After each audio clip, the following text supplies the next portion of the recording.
If you do not have a video strategy for local, you are already behind.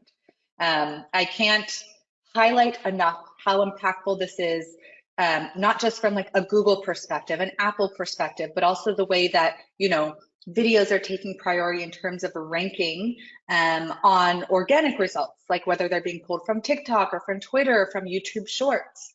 And also, I know we talked a lot about Chat GPT and AI today, but like we can't forget the other big acronym, which is SGE, which is, right now just in a couple of countries, but I am already seeing changes to the global Google search that are inherited from some of the tests they did from SGE. So even if we don't see a full SGE rollout at the beginning of the year globally, there's already elements when you do searches that like this was a behavior change that they tested in SGE and now it's live. And a lot of those incorporate photos and videos. So those are the two that I would just say, like, if you don't have a strategy, I'm assuming most of the brands have like a social video strategy, very similar to posts. If you don't have the resources, just replicate what you're doing on social and add it to your local channels, but then think like bite-sized snippets, think of what the consumers want. They want to see behind the scenes, they want to see products, they want to see what that location looks like, they want to see, a quick video of an event that maybe you're hosting or a sale. But I cannot like stress enough that you need to have videos on your local profiles.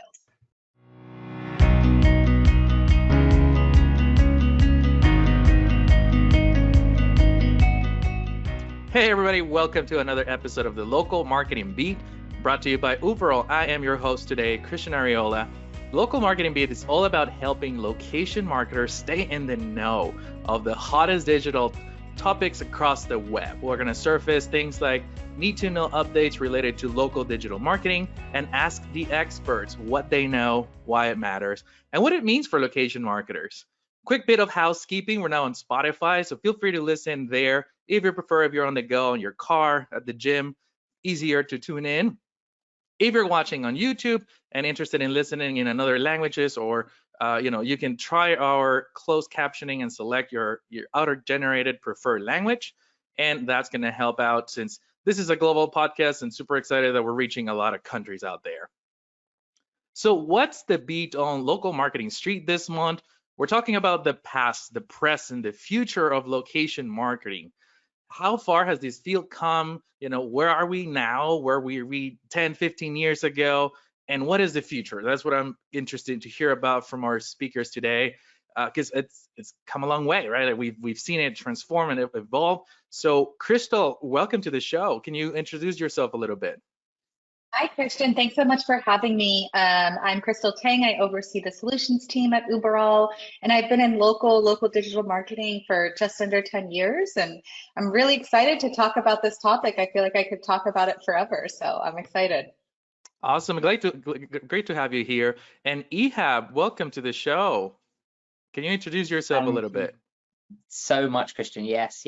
I'm Ehab. I'm a senior value engineer here at Uberall.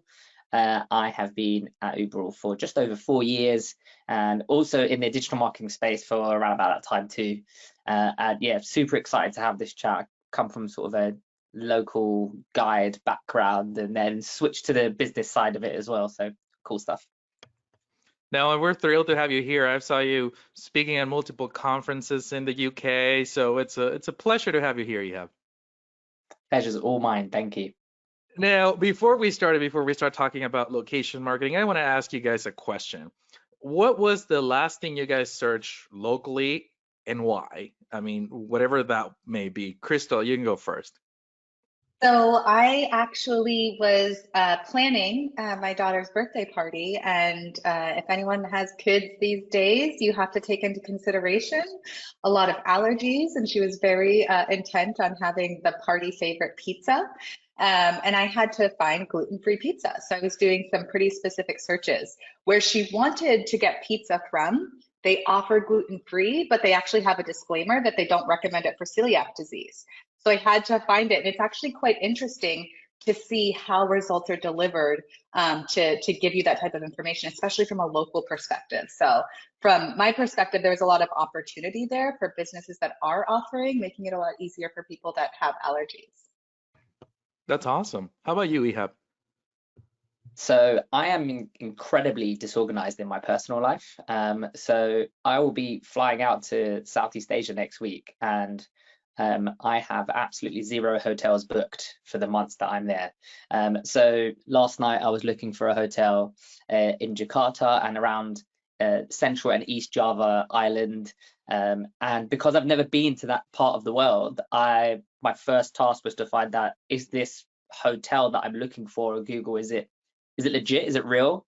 On the booking websites, are they like, am I following a scam? What does it look like? Is it just a really, really nice hotel in a really, really sketchy road? How far am I from somewhere, emergency services, for example? Am I just in the jungle? So these are questions that I was asking myself last night, and just trying to use cues on Google Maps to surface answers for myself and make sure that we're not walking into a massive trap, basically. And I'm glad you're doing that, because the only time, or maybe one of the 3 times that I've been scammed by things on Google Maps, was in Asia, and it was a hotel. So I'm glad you are researching that, because they said it was beachfront and I was actually 2 blocks away from the water. So watch out for that. At least the confidence in your search, right? In your planning. But I mean, we know location marketing is constantly fluctuating, right? I mean, especially in 2023, we had so many Google algo updates.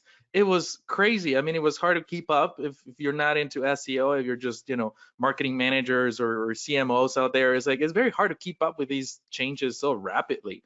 And then you have additional new platforms coming out that you gotta add to your strategy, and it never ends, right? The strategy that you started with at the beginning of the year probably had to be adapted or changed a little bit because there was something major happening out there.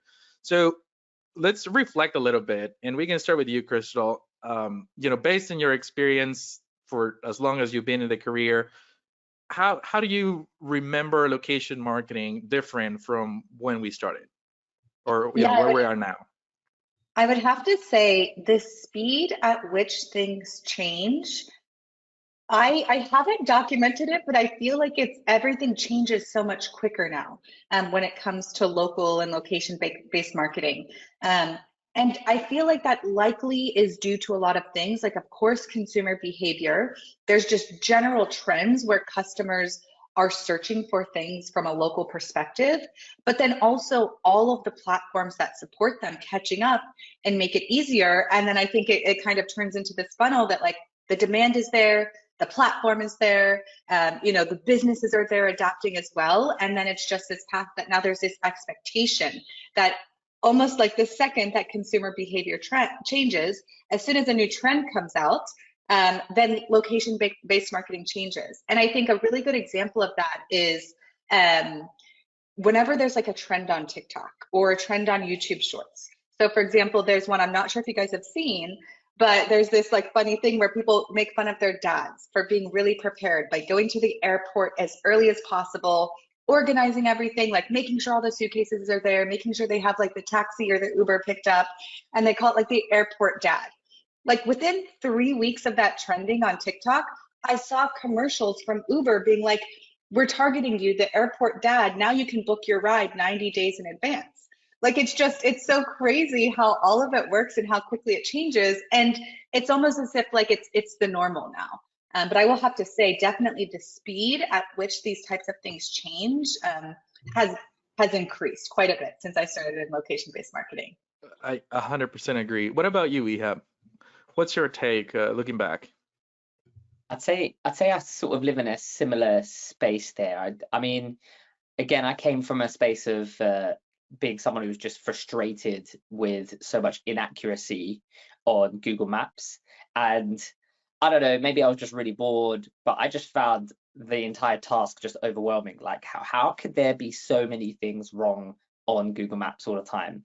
Maybe now I see that it's slightly different, maybe because I see a lot of customers who do it quite well. So as someone who views it, I see it quite well, and I see all the effort goes in.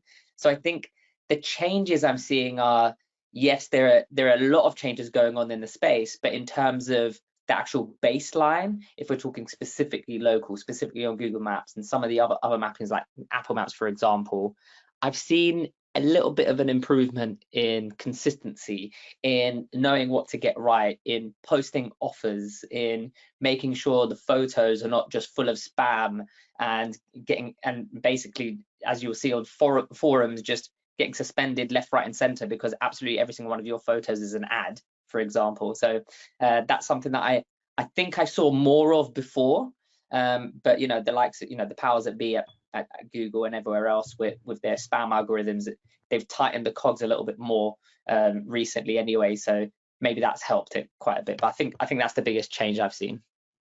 That's great. And I mean, looking a little bit deeper into what you just said, I feel like there could be, you know, if we're talking about the past, what do you think were some misconceptions there?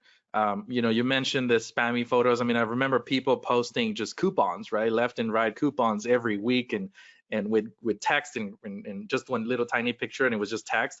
But what do you think are some misconceptions from back in the day about location marketing?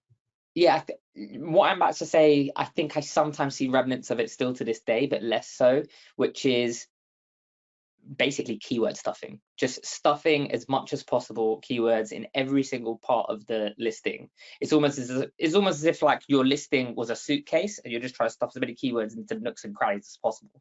That's what it felt like, as I think the most appropriate analogy for me traveling soon as well. But I see that happening a lot less. People started to understand that relevance, consistency, rich data is the key here. One photo, you know, the whole photo, 1,000 words really does hold true for Google listings as well. And I see that being an improvement, and that's probably the biggest misconception that a lot of businesses or a lot of SEOs, when they go into local, that's the first time that they get bit by the Google spam flags. I love it. I mean, that's how I started keyword stuffing back in the day. What are some misconceptions and how do you think they've evolved over time? Yeah, I would have to say, I don't actually think this has like fully been addressed. It's still, I think, a work in progress. But what I saw kind of whenever I started in local is people thought algorithms and ranking factors were like the end all be all of what you should do as a marketer. Whereas really the way I like to describe like ranking factors and guidance, it's like, this is your compass. These are some suggestions about how other businesses succeed and fail when it comes to local, when it comes to SEO, when it comes to ranking. And so I think sometimes people have a challenge correlating like ranking factors to an exact uplift or, you know, CTR change, when it's actually about like testing and understanding what works for your business, for your industry, for your region, and then also for your customers. Because at the end of the day, you shouldn't be making these adjustments to your business based on how Google is going to interpret you. You really should be, you know, promoting and functioning your business for your customers and making sure that they understand it. Because at the end of the day, the more information they have, the more loyal they're going to be. And I think sometimes people confuse the ranking factors with like being distinct guidance from Google saying this is exactly how you show up at the top of the pack, and that's not the case. 100%. I think often it's forgotten that it's a survey, it's a research put together, right, of what people think, but it's not coming from Google, right? It's never going to come from Google. So it's good to keep that in mind. Now, as things have evolved, obviously analytics and insights are being used differently. So what do you think, Krystal, is how far has that come along versus when you started versus now when it comes to, you know, insights and information that you get from analytics platforms? Yeah, I think this is huge. Whenever like local kind of became top of mind for a lot of businesses, a lot of the times they just equated what they were doing with ads and just looking for like, what is my return on spend? And that is not what local is. Like there's an element of it and you can get to that, but there's also this like unachievable unicorn by saying, this is what a click means, and this is how many customers show up in store, and this is how much additional order value I'm going to get. There are paths, absolutely, to make, you know, a really, really good like assumptions based on that data. But unless you are like tracking via like old school beacons from like a click to Google to someone coming in your door, you don't get that the same way you do from an ad campaign or from tracking your e-commerce tactics. But I think that's quite interesting, and adapting it to be really relevant to a local perspective. So again, thinking of Google, of course you want to understand your views, you want to understand your searches, but some of my favorite things to look at are clicks. I mean, at the end of the day, like if you're getting views, you're getting searches, it's great, but if no one's clicking to get driving directions, they're not clicking to call or your website, then you have a lot of opportunity. And one of the other things that I think is really, really valuable are the keywords that Google gives you that users search to find your business. I can't tell you how many times like I've uncovered like really interesting topics within those keywords that businesses had no idea they were even ranking for, because they're not present in your search console. They're not present in other areas. And they're like, oh, well, we're being found for this keyword. Should we be? Are we optimizing for it? Is there an opportunity here? So I think in general, not assuming the types of analytics and insights you get from local are going to match the other types of your business, and then adapting that to make sure, you know, your executives and stakeholders really understand what that means to the bottom line. That's a great point, and I think I like to relate every time I find keywords that we were not optimizing for that are showing up and ranking is like a Christmas morning. Like it's on a silver platter. So Ehab, now that we're looking into the today, right, where we are today, end of 2023, how are multi-location businesses adapting strategies, trying to stay ahead of the game, especially with AI introduced? I mean, it's been a little bit over a year since ChatGPT came out to be, and the game was just flipped around. What's your take on that? Yeah, I think especially with OpenAI and ChatGPT over the last 12 months or so, what that's done is that it's shone a light on basically those who have been providing rich data and those who have been sort of just like, whatever, we're just going to keep going, and those who are starting to realize actually they need to wake up and focus on having everything enriched. I feel like I'm sort of beating the same drum in every conference, every podcast, but I will evangelize this until my final day, which is, if you are trying to get ready for any algorithm, any AI change, anything like that, just fill out your data, just fill everything out. And I feel like sometimes we probably get into the weeds of a lot of questions around so much change that's happening, changing in marketing strategies, etc. But let's just bring it back to basics for a second. Before we can run, let's start walking. Let's just get everything there. Maybe update a photo every single week, just add a new one for every single location. Maybe make sure that your opening hours are correct, ensure that you're responding to reviews, that kind of thing. These are things that will help you so much more than thinking about, oh, this new tool that might help me in terms of AI, etc. I think that's the biggest takeaway that I have in terms of how multi-location businesses have been adapting. Certainly over the last 6 months, our customers have been doing that a lot more and just focusing on, let's make sure the foundations are still there, because otherwise it will just crumble down, really. That's a great point. I like it. Now, we're still talking about AI, Krystal. How do you see, because I know you talk to very large brands out there, large chains, franchises, etc. How are these multi-location brands balancing the use of AI, right? Because it's not all just about, hey, can you write me a blog post? I mean, there's other uses, right? How are they using it, for example, in human connections or interactions with their customers? Yeah, I would have to say kind of two opinions about AI for multi-location businesses. So the first one, I definitely see a lot of businesses, especially like enterprise brands, that are a bit fearful of leveraging AI because I think, to your point, Christian, a lot of them are thinking like the default. Let's use it to write content, let's use it to respond to reviews.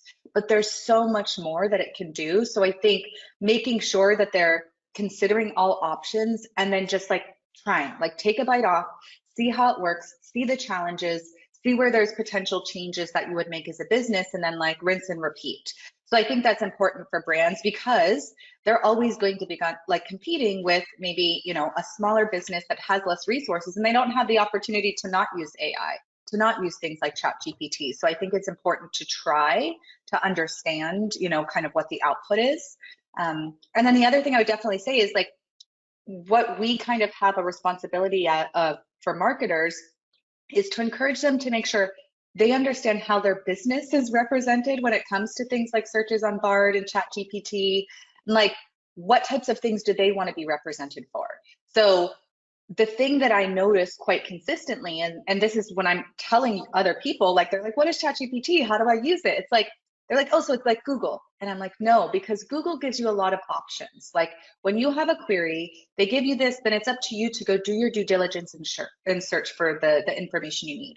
Whereas if you do something in ChatGPT, they are kind of taking the need to do the due diligence out, and they're giving you one or a few results. And that's based on all the information they have. So when you're thinking, I think like Christian, we talked about like the keywords, like if you're thinking of what is your goal of how customers should understand you and rank, like just go say like, I want to understand how customers feel about my brand or about my store at this location. You know, what are my opportunities? What are my competitors doing? What are my competitive categories? Like there's just so many things that you can do that have nothing to do with writing content, nothing to do with, you know, asking for you know, ChatGPT to respond to your reviews that really can benefit. So a lot of discovery around your business and how it shows up in ChatGPT, because we're just really touching the surface in terms of how it's going to be integrated into like all searchers day to day. So understanding that now and early is going to be really, really important. 100%. I think you hit it right on the nail, or right on the head. Ehab, can you tell us, I mean, you're a solutions engineer, you know, you're a pretty smart guy, and I really want to hear, you know, when you're talking to customers or prospects, how are you positioning Uberall as a platform that can help with the future landscape, right? It's a matter of like, yes, this is where we are today, but this is also what we're doing to stay ahead, right? To get you there. What's that like? I think the biggest key for me, regardless of whether I'm talking to a customer, a partner, whether it's an enormous customer, or whether it's a business who is looking to start growing and accelerating quite quickly, is really scalability, simplicity, trying to remind them of how simple things can be. And in terms of the future, we're always figuring out, you know, we're not going to just sit there and start stuffing features. We're going to try to be really considerate with, okay, there's a new thing, there's this AI thing, there's the next new thing after. How are we going to use that to scale, to make life easier for you? We don't want new customers to come and basically spend 3, 4, 5 days trying to train just in order to be able to do the smallest thing. It should be as easy as being able to just jump onto the platform, take a couple of moments to just orient yourself, and you're good to go. And you could pretty much operate your entire business, or in terms of your entire estate, you can do that straight away, regardless of size. And I think that's the biggest thing for us certainly over the next 6 to 12 months for sure. That's awesome. Now, when you're looking at the future, right, what are you most excited about when it comes to overall platform Ehab? It's the standard answer these days. It's the AI element. It's, you know, using AI as your assistant. To Krystal's point earlier, provides you so many answers, right, as opposed to different options, and gives you so much direction. I genuinely think of it as a personal assistant. I think for the last 5, 6 years in my career, every few weeks I'm like, oh, I'd love to have a personal assistant just to help offload my work. Yeah, it's called OpenAI. It's there now. It's available to help you. So I think that's the biggest thing that will help our customers, and kind of things that we're doing with regards to social posting in the future, with regards to reviews. There may be some other things with AI that I may or may not be allowed to talk about. So yeah, loads of exciting stuff with AI, I think, certainly over the next 12 months. That's awesome. Thanks for sharing. I mean, hopefully you're not sharing any secrets. What about you, Krystal? Anything particularly excited about the Uberall in the future that's coming? So this actually kind of is similar to what Ehab mentioned a bit ago. I'm really excited that while we are taking our time and innovating with layers of AI where it makes sense for our customers, we're not forgetting the basics, and we're doubling down on those, and we're making sure that like the stuff that we all know has been important and will remain important, consistent data, seamless integrations, you know, with the largest networks, making a platform that's really easy to use for, you know, a business of 10, 20, 2,000 locations with lots of users at different levels, and just continuously improving that experience. Really, I think that's really exciting as well. In addition to, of course, layering in elements of AI where it makes sense, where it can provide additional value, where it can, save additional resourcing from a customer's perspective. But I love that, like, we don't get too distracted by like the shiny new thing, and we're like, we understand the industry that we're in and all of the stuff that's really important to consumers and why people trust and use Uberall every day. That's awesome. And I mean, it sounds like AI has been like half of the things that we've been talking about today. So is there any advice, Krystal, that you have for brands or businesses out there that are hesitant to maybe embrace AI, maybe add it to their strategies, maybe they're just barely getting into ChatGPT? Any advice that you can give them? Yeah, I would say just try it out, like test it. I always say this, it's like test it in the things that you do from a day-to-day perspective. Like before you apply it to any business operations, any additional practices, any reporting analysis, just like, hey, if I need to go write an outline for this thing that I need to do, or I need to respond to an email, or like just you can use it for spell checking, you can use it for structuring, and get really used to it to understand like the output, understand the way it's going to respond and what its triggers are. And that way, when you go say, I want to start integrating this to my analytics strategy because I export this data and I have a couple of different questions about the data. If you've got like an API connector to ChatGPT, it really can give you a lot of insights. It can help categorize that. When you're like an enterprise brand, the amount of data that you have to deal with is astronomical. That's a great opportunity, is to going in and like, what are the things I should be paying attention to about this data? What are the biggest trends? Or these are the things I identified and I'm actually not sure what the root cause is. Like you can ask those types of questions and then you can respond and like have this conversation. It's quite interesting. And so if you're not doing that in any aspect, it's going to be hard to understand what the possibilities are. So that's why I say like use it in your day-to-day. If you're, studying something, if you're writing an email, if you're looking up a recipe, whatever the case is. And that way you understand, like I said, what the possibilities are. That's a great point. I think also, you're talking about embrace it and use it personally on your day-to-day, not necessarily jump full in and have AI write your company blog post or your About Us page, right?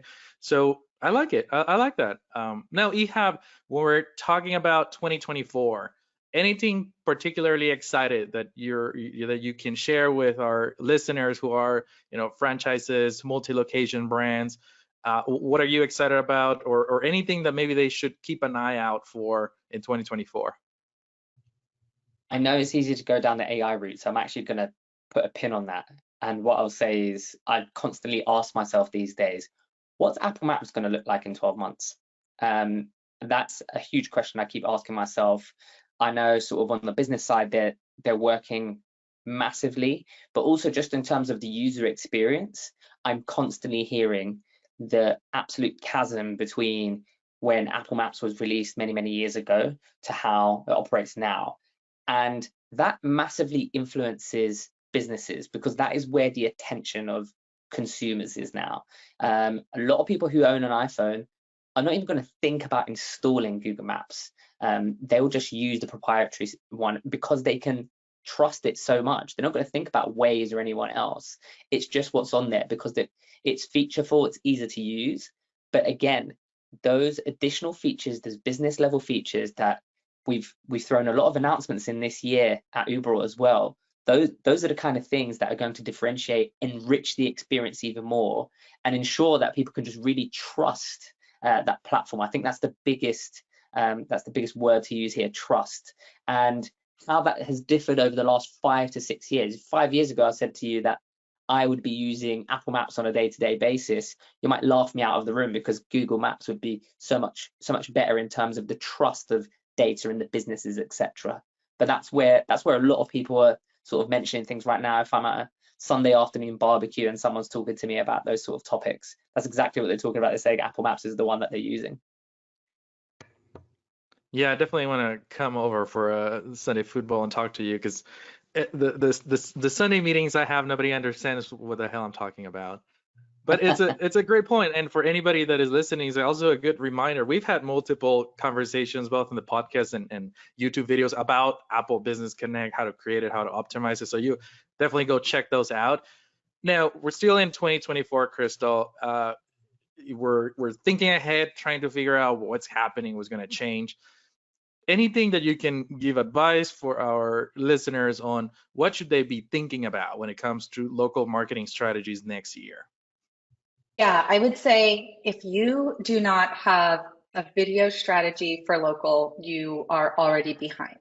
I can't highlight enough how impactful this is, not just from like a Google perspective, an Apple perspective, but also the way that, videos are taking priority in terms of ranking on organic results, like whether they're being pulled from TikTok or from Twitter or from YouTube Shorts.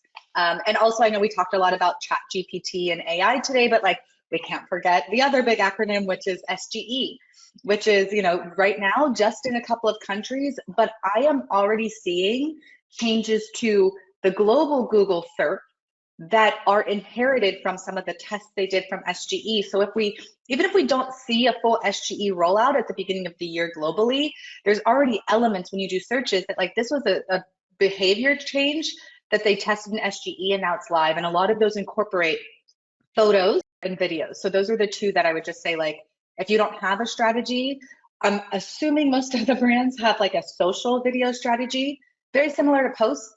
If you don't have the resources, just replicate what you're doing on social and add it to your local channels, but then think like bite-sized snippets, think of what the consumers want. They want to see behind the scenes, they want to see products, they want to see what that location looks like, they want to see, a quick video of an event that maybe you're hosting or a sale.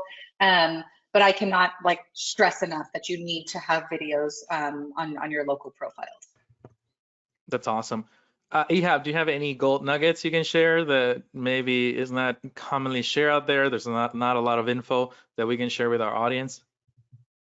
Oh, a great one I heard at a conference recently by the amazing Greg Gifford is that as a business, if you have certain reviews that you want to be seen a lot more on your Google listing, get a lot of people, whether it's your customers, whether it's other users, to like that review, and it will appear more prominently up in the rankings of reviews, because usually it appears in the most relevant reviews as opposed to time order. That's actually super relevant, especially if you have an instance where, let's say you've got tons and tons of 5-star reviews, it's accurately reflecting your business, but then someone has been a negative Nancy, no offense to anyone who's called Nancy, and from there they've left a 1-star review and completely messed up the overall star rating. You can imagine if you just hit like to all of the others, that 1-star review will slowly start to fall off the ranking. I think that's a good one to think about. That's a great one. I heard about it recently as well. Definitely a great gold nugget to wrap up this episode, and just thank you guys for your time. I know you're both busy and you're doing great things out there, but we really appreciate you taking the time, sharing some knowledge today. How, can you provide a great way or easy way for listeners to connect with you, Krystal? Yeah, if you are in any of the Slack channels, there's an SEO Slack channel, there's a LocalU Slack channel. I'm in there. You can find me if you're in Women in Tech SEO. Otherwise, LinkedIn, formerly known as Twitter, aka X, you can find me, names first and last. Ehab, how about you? Yeah, likewise, apart from Women in Tech SEO, for obvious reasons, but yeah, mainly LinkedIn, mainly X, and for really close friends, you can follow me on Instagram and see what I'm up to. But I will most likely respond to you very quickly on LinkedIn and love all of your content, so just hit me up there. Especially with your trips coming up, I'm definitely going to be following closely on Instagram. With that, thank you so much for listening. If you like this episode of the Local Marketing Beat, please give it a like, subscribe, share it with your colleagues. Don't forget, we're now on Spotify, so you are on the go at the gym, driving around, or even doing your if you're in the US, you're cutting grass or you're doing your lawn. Perfect to put the headphones on. But with that, to learn more about Uberall, visit uberall.com, and I will see you on the next episode. Bye-bye.